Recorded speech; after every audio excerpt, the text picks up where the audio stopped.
السلام عليكم ورحمة الله وبركاته، ازيك يا حبايبي عاملين ايه؟ يا رب تكونوا بخير. معاكم قمر غنيم، والنهارده هنعمل فيديو حلو قوي. هنعمل مع بعض، نشوي مع بعض البطاطا. يعني ب10 جنيه بطاطا هتاكلي وتاكلي ولادك وتاكلي البيت كله، من حاجة سهلة وبسيطة جدا. هتخشي بس مجرد انك تغسليها بلفت عندك، خلي كده سبونشة كده للخضروات، تغسلي بيها مرة واتنين وتلاتة بقت زي الفل. هنشويها وتبقى تحفة تحفة تحفة. ما شاء الله لا قوة إلا بالله. خطيرة وجميلة واقتصادية، محدش له حجة. أنا جبت أهو 3 كيلو بطاطا ب10 جنيه، وغسلتها كويس. غسلتها حوالي 4 5 مرات كده، بس نقعتها الأول ساعتين كده، وغسلتها بالليفة المخصصة للخضروات. وجبت أكياس حرية عشان أنا عايزة أشويها مش عايزة أسلقها. أرصها كده معاكم في قلب الكيس. الكيس بقى بيحافظ على المية اللي جوه اللي فيها، وبيحافظ على الرطوبة كده، وبيخليها طالعة جوسي وطرية وتحفة. انا حطيت بقى معاها ايه عشان تتكرمل كده وتبقى حلوة؟ حطيت معاها حوالي معلقتين سكر، معلقتين اتنين بس، ما تكتريش، عشان هي اصلا مسكرة، بس انا عايزة الكرملة اللي فيها تزيد شوية. وطبعا الكيس الحرارية دي بتيجي معاها قفل. انا هربطه كويس كده عشان مش عايزة اطلع البخار منه، عشان البخار اللي هيطلع منه هو ده اللي هيسويهولي. ومش هخرم الكيس ولا حاجة، ما تخافوش، ولا هيفرقع ولا هيجرى له اي حاجة. هعمل كمان كيس، ان الكياس اللي عندي كانت وسط، ما كانتش كبيرة. هرصهم كده معاكم اهو. بصوا سهل وبسيط. نصلي كده ونسمع على الرسول. اللهم صل وسلم وبارك عليك يا حبيبي يا رسول الله. هنحط برضو كده كمان معلقتين هنا، زي ما حطيت معلقتين هناك. هو معلقتين هنا ومعلقتين هنا، هو ده كل التكلفة. مش هنكلفك حاجة كبيرة يعني، ومش هنكلفك كتير. وحطيتهم كده في صاج الفرن، وخدوا معايا بالظبط حوالي ساعة وربع، ولا حطيت أي حاجة. بصوا ما شاء الله لا قوة إلا بالله. طلعتهم بعد ساعة وربع، كانوا استووا، بقوا كريمة زبدة. بصوا يا حبايبي، هتشوفوا دلوقتي معايا. ما تحطهاش في حلة ولا تحطي عليها مية. أفضل طريقة للبطاطا إنك تشويها في الأكياس الحرية، حلوة جدا. بصوا ما شاء الله، أنا بوريكم طالعة الكيسين تحفة تحفة تحفة ما شاء الله، طرية جدا. والبخار بقى أنا حفظته من الأكياس، وهوريكم دلوقتي كمان. بصوا، والمعلقتين السكر تكرملوا كده وبقى تحفة جميلة من تحت، مع المية اللي نزلت من البطاطا.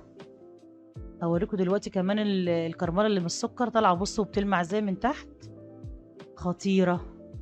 وهوريكم كمان من جوه، بصوا كريمه. وما رضيتش احط عليها اي اضافات تانية. انا عايزه الفيديو ده اقتصادي، عايزه كده ال10 جنيه تعمل لك وجبه حلوه قوي للبيت كله، تدفيه وتخلي ريحه البيت تحفه.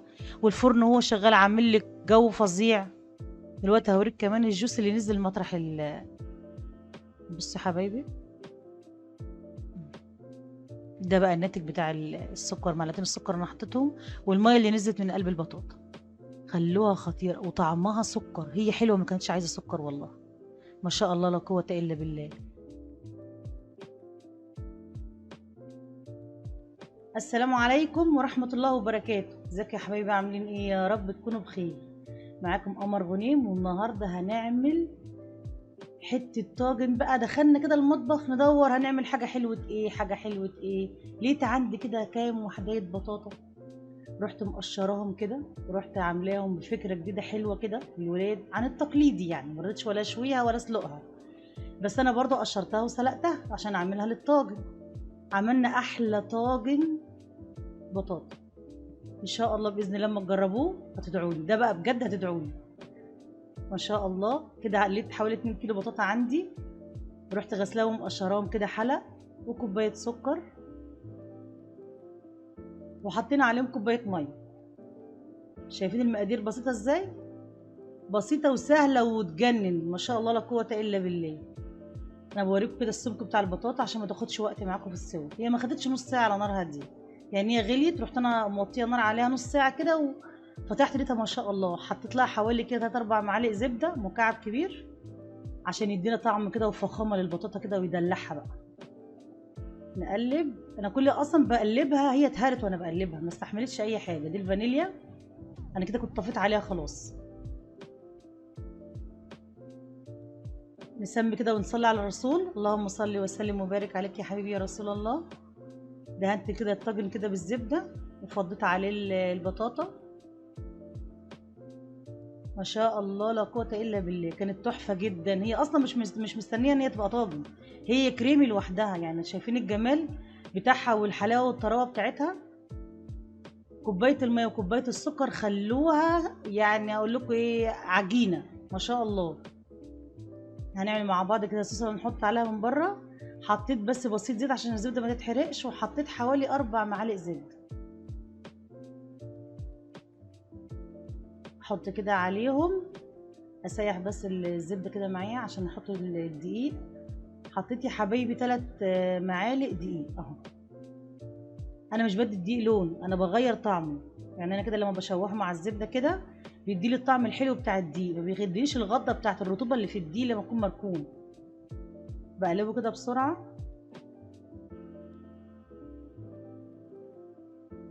فضيت كده حوالي 3 كوبايات لبن، كل كوبايه لبن ليها كوبايه دقيق.